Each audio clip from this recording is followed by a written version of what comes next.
Dusty Creek, Wyoming Territory, summer 1872. The sun beat down like a curse, baking the wooden planks of the town square until they steamed with dust. Men leaned in the shadows of storefronts, sweat darkening their collars. Women averted their eyes. The center of attention stood on a raised platform, her wrists bound in front of her, head high despite the fear in her eyes. "Last one," the auctioneer barked, wiping sweat from his brow with a filthy cloth. "Who will take her?" "Young, quiet, strong enough for light work." Someone in the crowd spat. "Nobody wants a China girl who can't even speak English." Laughter, thin and cruel, crackled like kindling. The girl on the platform didn't flinch. Her name was Li Hua. She was 18. Her dress, once red, had faded to a dusty brown, and her black hair was braided tightly down her back. She hadn't spoken since the journey began. She didn't cry, but her hands trembled slightly, a betrayal of the fear she held behind her stillness. "She ain't worth $1, someone muttered. "She'll be dead by winter," another added. The auctioneer's voice rose again, sharp with impatience. "Come on now, she's the last. Don't leave me with dead weight." A hush fell. Bootsteps approached. Slow, heavy, sure.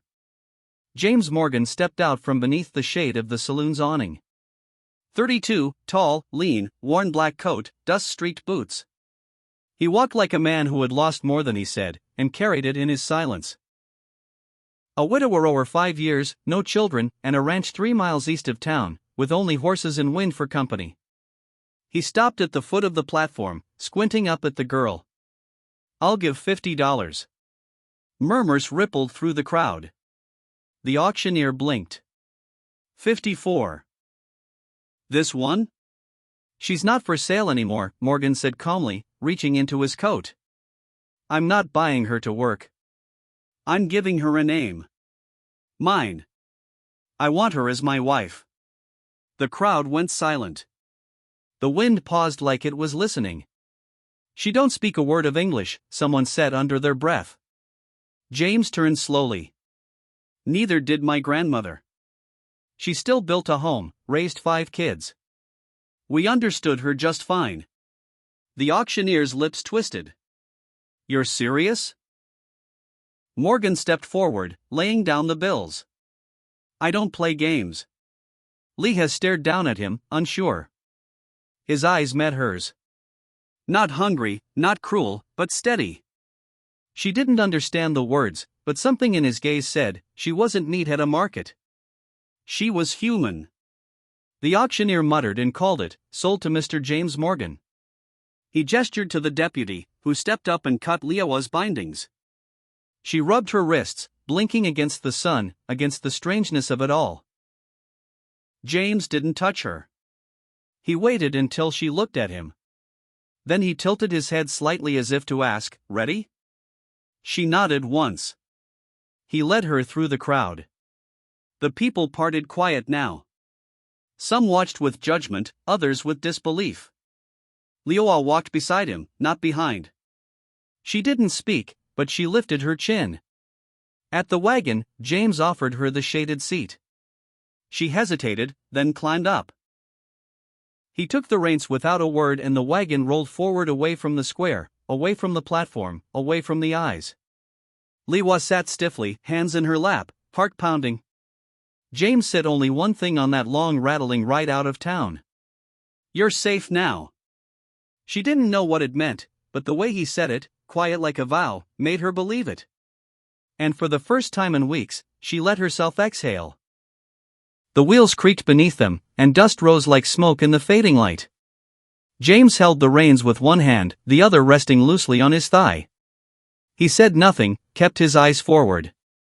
The girl beside him, small, still, wrapped in the same dull shawl, clutched a cloth bag in her lap like it held her whole world. Liha didn't look at him. She stared straight ahead, her spine stiff, her eyes locked on the horizon.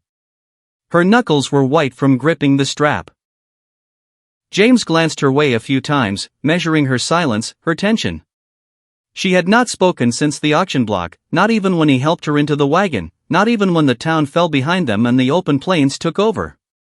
By the time the cabin came into view, simple one-story, flanked by a barn and two weathered corral fences, the sun had dropped low, casting the valley in gold. James brought the wagon to a stop and climbed down first. He didn't offer a hand. He figured she wouldn't want the touch. She hesitated before following, stepping down carefully, bag held tight to her chest. Her eyes scanned the surroundings. The chicken coop, the woodpile, the smoke curling from the chimney. No other people, no voices, just him and the wind. James walked ahead, then paused at the porch. "Your room's to the left," he said. "There's warm water in the basin." Li Hua didn't answer, but she stepped past him and entered slowly, as if expecting a trap. He watched her disappear behind the door, then let out a breath he hadn't realized he'd been holding. Inside, the main room creaked with her light footsteps. She didn't explore. She simply stood in the corner for a moment, then knelt to place her bag beside the bed. The room was small but clean. A single bed, a window, a washstand, a chipped cup holding a sprig of lavender. Someone had once tried to make it home. Maybe his late wife. Maybe James himself in his clumsy, wordless way. In her room, Lee had dipped her hands into the water bowl, wincing at how cold they'd gotten. She wiped her face, then her arms, scrubbing off the dust from town, from the wagon, from every hand that had touched her since the ship docked. Her shoulders trembled, but she didn't cry. In the main cabin, James moved quietly, lighting the fire, pulling off his boots. He ladled stew from the pot into a bowl, but didn't touch it. His appetite had left him back in Dusty Creek. He stood by the fire for a long time, arms folded, staring into the flames. He could hear her movements, soft, careful. She was probably too scared to sleep. He couldn't blame her. As the fire dwindled, James grabbed a blanket, opened the back door, and walked to the barn. He didn't even consider taking the second bed in the house. That would have felt like something he hadn't earned. The horses stirred as he entered. He found a place in the straw near the wall and spread the blanket out. The scent of hay and old pine hung in the air. He lay down, staring up at the rafters, letting the ache of the day settle in his bones. Inside, Liua curled beneath the blanket, eyes wide in the dark. She had not taken off her shoes. She could hear nothing but the crackle of embers and the creak of wood. No footsteps, no heavy breathing from the next room, no man in the shadows. She crept to the window and looked out. In the moonlight, she could see the outline of the barn door closed and beyond it faint orange light flickering through the cracks. He was out there. She didn't understand everything he'd said, but she understood enough. He wasn't sleeping in the house. He was giving her space. She returned to bed, wrapped the blanket tighter, and pressed her cheek to the pillow. The scent of cedar, faint and unfamiliar, clung to the fabric. Her eyelids grew heavy. The silence didn't feel like fear anymore. It felt like the first kindness. Morning came early in the valley, long before the sun fully rose above the hills. The sky blushed pale gray, and the first birds stirred in the brush. Liha moved like a shadow through the yard, her feet bare, her shawl wrapped tight. She carried 2 metal pails, one in each hand, filled with cold water from the stream that ran near the back field. The handles creaked softly. She made no sound. James watched from the barn, half hidden behind a beam, arms crossed. He had been doing that most mornings, just watching. Not in a way that pressed or parried, just quietly, with something like respect. He always returned before the house fully stirred, laid out the vegetables she'd pulled from the dry garden rows. Carrots, a few onions, some wilted greens, and disappeared into her room again. Never asked for anything, never spoke. He, in turn, never knocked. He left warm bread, boiled eggs, and black tea on a wooden tray outside her door every morning, steam curling up into the hallway. She never took the tray while he watched, but when he came back an hour later, it was always empty. This quiet became their rhythm. Days passed. One morning when he went to retrieve the tray, something new rested atop it. A folded square of linen stitched with small delicate red thread. A handkerchief. The edges were uneven but careful. A single flower bloomed in the corner. He turned it over once, then twice, his hands slowing. No words, just thread. But it said more than silence ever could. That evening he cooked supper, nothing fancy, just rabbit stew and fresh bread, and placed an extra bowl on the table, not beside his own, but across like an invitation with space. She did not come, but later when he stepped out to tend the horses, the extra bowl was empty and clean. He smiled. That night, he didn't sleep in the barn. Instead, he took the blanket and laid it out near the hearth on the floor of the main room, just close enough for warmth, just far enough to not intrude. She heard him, she always did, but she didn't protest. She let the light from the fire flicker through her door. The next day, the silence between them felt softer. She began to stay longer in the kitchen, quietly rinsing vegetables or drying herbs from the window hook. She still didn't speak, but her presence was no longer ghost-like. It began to notice small changes. The way her braid hung looser in the evenings, the way she paused when the wind lifted through the trees like a memory, the way she never asked, but always gave something, tidied the hearth, stacked the firewood, folded the dishcloths. One evening, just as the sun melted behind the western ridge, James stood at the doorway, watching her brush soil from a bunch of wild onions she'd gathered. She sat on the steps, legs tucked beneath her, face flushed from the day's heat. He cleared his throat. He looked up, startled, then froze. He stepped closer slowly, like approaching a spooked colt, held out a hand, not for hers, just open, empty. "I don't know how much you understand," he said gently. "But this house, it's yours now if you want it to be. You don't have to keep packing your things. You don't have to keep sleeping like you're ready to leave." She stared at him, unblinking. Then slowly, so slowly, she lowered her gaze. Not in fear, in something else. Gratitude. A breath escaped her lips. Not quite a word. Her shoulders trembled once and she clutched the onions tighter to her chest. James didn't step closer. He just nodded once, turned, and went back inside.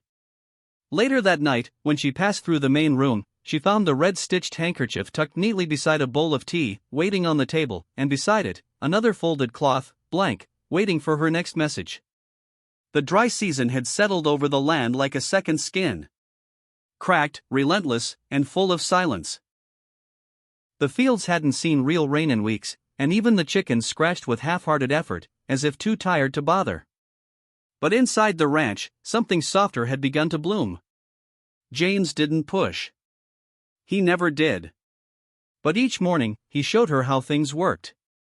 He demonstrated with patience, never raising his voice, never assuming she understood until she showed him she did. And slowly Lahoa responded. They started with the chickens. James guided her hands gently, showing her how to mix the feed, oats, cornmeal, and grit, how to scatter it just right so the birds didn't peck each other to pieces. He showed her the rhythm of the task, the small details that kept the birds laying, that kept the eggs from cracking. She listened without a word, watching him carefully, nodding when she understood. Sometimes she would mimic the gesture with exaggerated slowness, waiting for his nod in return. Then came the cows. He led her to the barn where the old brown milk cow stood chewing with lazy indifference. James crouched beside her and demonstrated how to place the stool just so, how to squeeze and pull gently, how not to jerk. Leah hesitated at first, but then she knelt, braid falling forward, and tried. The first stream was crooked, the second missed the pail entirely, but on the third, the milk hit true. She looked up at him, and he gave her a small crooked smile. She didn't smile back. Not yet. But her eyes lit briefly. Later that week, she surprised him. She cleared a small space in the kitchen and began gathering things. Banana leaves from a dried bundle she'd brought in her bag. Sticky rice she had salvaged from a tin. Ginger root she had peeled and sliced with care. He watched from the doorway as she soaked, wrapped, folded. When he stepped forward, curious, she motioned for him to sit. Then she handed him a banana leaf, pointed to the rice, and tapped her fingers against the counter 3 times. "Copy me." James tried clumsily. The leaf tore. The rice spilled. She didn't laugh yet. She only took his hands and guided them slowly, patiently, as he had guided hers. The ginger steamed in a pot nearby. The scent filled the cabin. That night they ate together on the porch. She handed him a bowl of the sticky rice with ginger syrup. He tasted it and exhaled, surprised. "Good," he said. "Really good." She looked down, but her hand stilled for a moment, the smallest hint of pride softening her shoulders. It became their pattern. He taught her what he knew. She returned the gift in kind. One afternoon, the wind changed. James was stacking hay when the clouds rolled in without warning. Thunder cracked across the open sky, and the first fat drops began to fall before he had time to get the tools inside. Leoa was near the chicken coop, holding a small wooden pail, when the downpour hit. She gasped, half from shock, half from the sudden cold. James called out, waving her toward the barn. They both ran, feet slipping on the wet clay, shirts soaked in seconds. She reached the barn first and ducked under the overhang just as James rounded the corner, his boot caught on a loose board. He stumbled forward, arms flailing, and landed hard straight into the old wash barrel with a splash loud enough to scare the birds. Water erupted like a fountain. Leoa froze. Her eyes widened. Then her hand flew to her mouth, and she laughed. Not a quiet, polite laugh, a real one from deep in her chest. It was light and ringing and completely unexpected. James sat in the barrel, dripping and blinking. He stared at her, stunned, not because he was wet, but because it was the first time he'd ever heard her laugh. He stared as if the sound itself was a miracle. Her cheeks flushed. She tried to stop, but the more she looked at him, hair stuck to his forehead, shirt plastered to his chest, the more the giggle rose again. He chuckled, then low and rough. "Glad to see my pride's good for something." She covered her mouth, but her eyes sparkled, and just like that, the silence between them cracked just a little, and something new slipped through. That night, as rain tapped soft against the roof, and the fire warmed the cabin, James sat across from her, still drying his boots, and she handed him a small towel, one she had embroidered with a tiny raindrop in red thread. He looked at it, then at her, and smiled. This time she smiled back. James returned from the fields at dusk, dusty hands calloused, hoping for the stillness of evening. Inside, Leoa sat at the small wooden table, charcoal in hand, and a stack of paper spread before her. The pale lamplight, tracing her careful strokes. She glanced up, startled. She had not expected him to arrive so soon. On the top sheet lay a scene he recognized even before he understood, a village caught in flames, thatched roofs consumed by fire. Leoa's hand trembled slightly as she drew the smoldering beams. She moved to another page, sketching a small boy, thin, arms outstretched, mouth frozen in a silent cry. A locket hung delicately around his neck. The third drawing showed a train trailing into the horizon, a lone girl clutching a small bundle amid boxcar. James cleared his throat softly. She looked away, her mouth pressed tight. He didn't ask. He simply took a seat beside her and watched as she folded each drawing with solemn deliberation, tucking them into a folded cloth. His presence was patient, waiting without pressure. When she finished, she unfolded the largest image, the burning village, and pressed it forward. Her finger traced the flames, then moved to the figure of the girl holding the boy's hand on a distant hill, then followed the train. He saw her story. Loss, escape, exile. She placed head on table, ragged breaths, shaking the cloth. He waited, giving her time. At last, she lifted her gaze. Eyes red but unswerving. He reached out, smoothing the drawing, tucking it carefully into his breast pocket. His hand paused there, silent promise that no words were needed. She blinked in surprise. He nodded once and stood. Later, by firelight, he gathered scrap timber and set to work. He fashioned a small wooden box, edges smoothed, splinters sanded away, a simple lid carved with care. Inside he placed the folded drawings, and beside them a comb of polished wood, each tooth fine and even, crafted by his own hands. He shut it with confidence and brushed sawdust from his trousers. Crouched that night by the hearth's glow, Leoa stared into nothingness, lost in memory and longing. James placed the wooden box between them. She looked up, puzzled. He lifted the lid, revealing her drawing in the comb.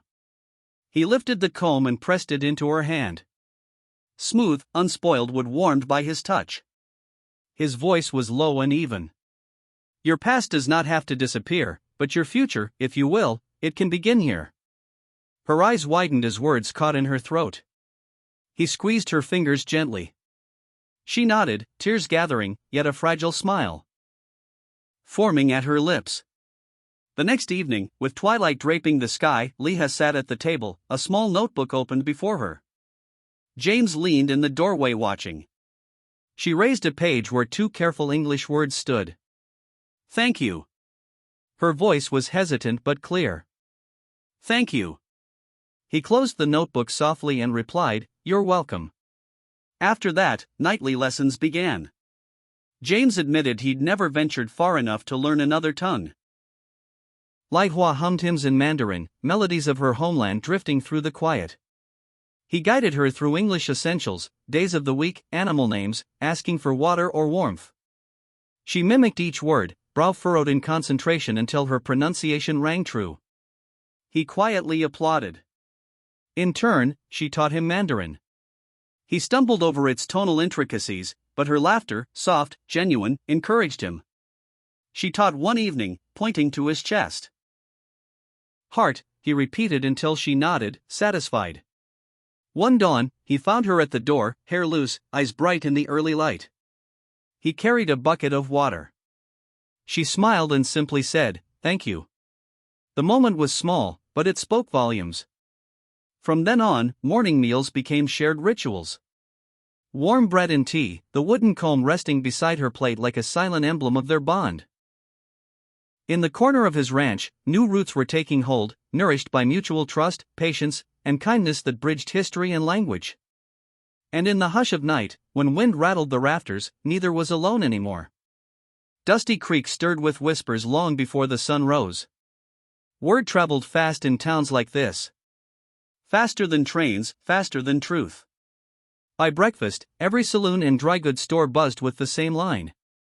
Morgan's got himself a Chinese wife.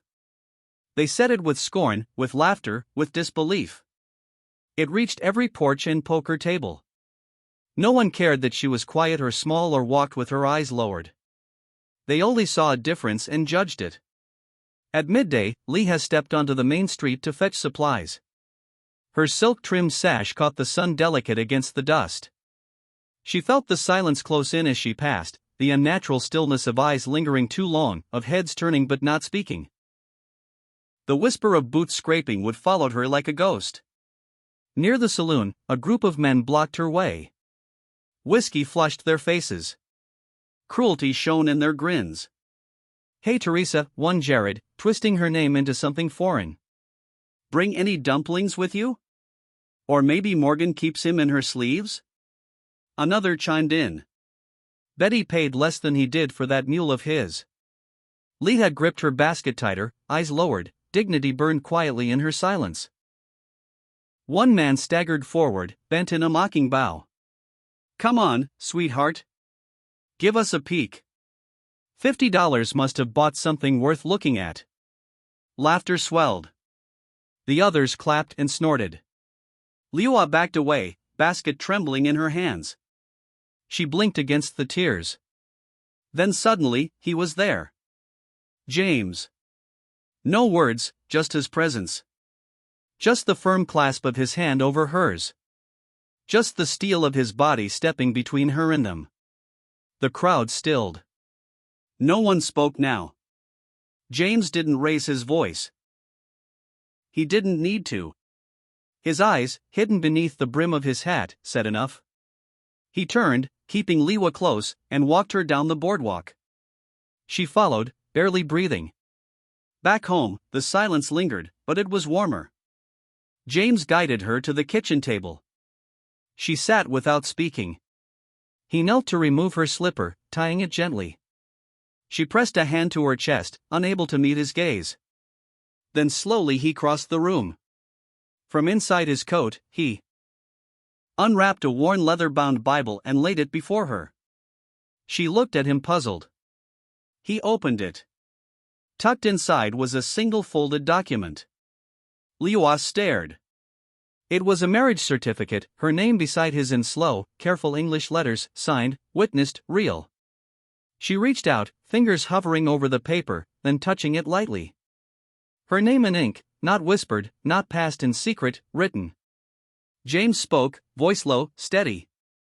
We'll have a ceremony. If you want it, not for the town. For you. She looked up at him, eyes wide. Why? She asked, barely audible. He stepped closer, brushed a lock of hair from her face. Because you deserve better than stares. Because I believe in who you are. And because, his voice faltered just slightly. Because I love you. She pressed the certificate to her chest, tears shining now. Yes, she whispered. I want that. James placed the paper on a clean page in the Bible, then closed it gently, reverently. They sat at the table, the wind rattling faintly outside, the fire snapping in the hearth. He took her hand again. She did not pull away. In that kitchen, love wasn't loud. It wasn't grand. It didn't need to be. It just was. And in Leah's chest, something rooted, something strong and steady, and finally hers. The sun rose gently behind the ridge, brushing the sky in soft pinks and gold, as though it too understood the quiet solemnity of the day. Under the sprawling branches of an old oak tree behind the house, James stood waiting. He had combed his hair, shaved with care, and wore the same black coat he had worn to his brother's wedding nearly a decade earlier. It was tight at the shoulders now, but clean, respectful. Liuwa stepped into the clearing moments later. Her dress was simple ivory linen that had once belonged to James's late mother, refitted and hand-stitched by her own patient hands. She wore no veil, only a small comb carved from cedar, holding her hair away from her face. Her cheeks were flushed, not from makeup, but from morning wind in shy anticipation. They stood beneath the oak, its limbs creaking softly above them, and waited in silence.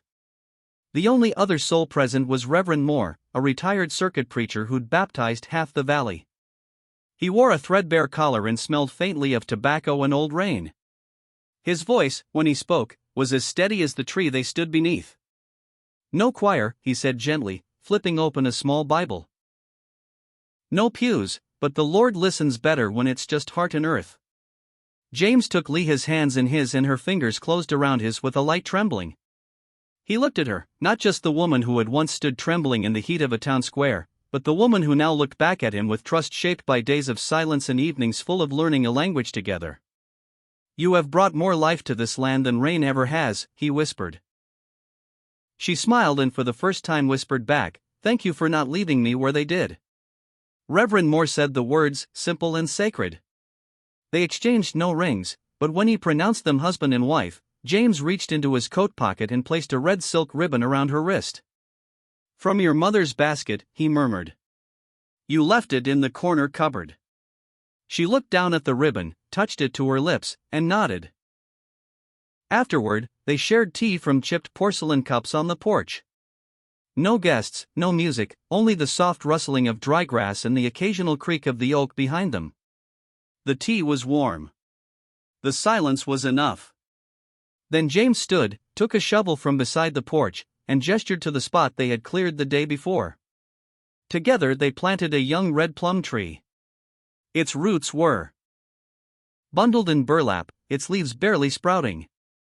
Liuwa knelt beside him, brushing the dirt with her bare hands, her wedding dress trailing in the earth. She whispered something in Chinese, a blessing or maybe a prayer, and patted the soil around the roots. They watered it together. The next day, she hung a small windsheam made of bamboo by the door. It had been hidden in her trunk since she arrived, wrapped in cloth, silent until now. When the wind stirred, it let out soft, high tones, like laughter heard from a distance, or a memory made of light. Every time it rang, James looked up from wherever he was, mending fence, stirring oats, brushing down the horses, and smiled. That evening, as twilight folded over the land, James took a knife from his belt and walked to the porch. Liuwa followed, curious. He knelt at the wooden beam just beside the door and carved slowly, carefully. She stood behind him, arms folded over her chest, breath held in her throat. He worked until the sun vanished. And when he stepped back, she saw what he had written. Home of James and Leah, where no one is for sale. Her breath caught. She touched the carving with her fingertips, tracing each letter. A tear slid down her cheek and landed on the fresh cut of the word home. He looked at her. It's yours, too, now, he said simply. She did not reply with words. Instead, she wrapped her arms around him from behind, rested her head between his shoulder blades, and closed her eyes. For the first time, the land felt still. Not like a cage, not like a station between two ends of escape, but still like soil before planting, like a heart ready to take root. And when the wind came again, the bamboo chimes answered soft and clear, as if they too were finally home. Years passed like wind brushing the plains, quiet, certain, shaping life without asking permission. The Morgan Ranch did not grow through cattle or acreage, but through quiet moments. The red plum tree blossomed each spring. James built a bench beneath it. Leah planted jasmine beside it. They sat together in the cool dusk, letting the wind and chimes speak for them. They flew to Frankfurt, and over the winter months they left the wind and chimes speak for them. Dusty Creek changed, too.